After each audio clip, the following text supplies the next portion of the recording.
So some players in college football would like to unionize. Isn't that fascinating? Led by Northwestern players here.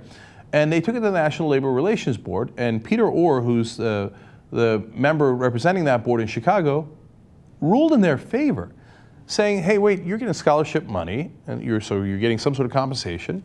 And in return, you're delivering a service which the college makes a lot of money from. So there's a good argument to be made that you are actually employees and hence can unionize. Fascinating. Now let me quote Peter Orr here.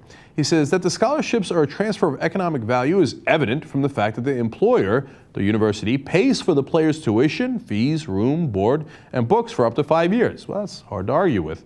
He goes on to say, while it is true that the players do not receive a paycheck in the traditional sense, they nevertheless receive a substantial economic benefit for playing football.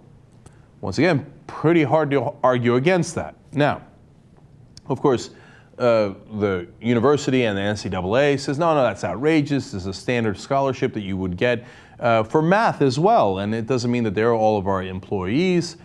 Now, it's possible that college football players might get a couple more scholarships than kids who are really good in math. And it's true that college makes a ton of money from football, but they reject the idea that it's an employer-employee relationship. Huffington Post explains Orr's 24-page decision, which referred to the Northwestern as an employer and the players as employees throughout, detailed all of the strictures that Northwestern's players live and play under. These include requirements to live in dorms for certain periods, to wear particular clothing, and to maintain minimal grade point averages while on the team. The players' scholarships, Orr noted, were contingent on the players' obedience to these rules, as well as the time commitment that they necessarily devoted to their team. It's really hard to argue against that. Now, I'm actually, believe it or not, biased a little bit against the players here, not because I don't like the players, God bless their hearts, and this is a very creative line of attack by Northwestern, and perhaps they're right here because they do make a great case. My natural inclination was, oh, come on, you're not employees of the university. This is a standard scholarship that we've known forever. But just because we knew it forever doesn't mean that it was right forever, And it has a lot of different implications, and I'm not sure I love all those implications. But you got to be fair and open-minded, and if you look at it in an open-minded way, they're putting together a devastating case here. Let me continue with the last part of it here.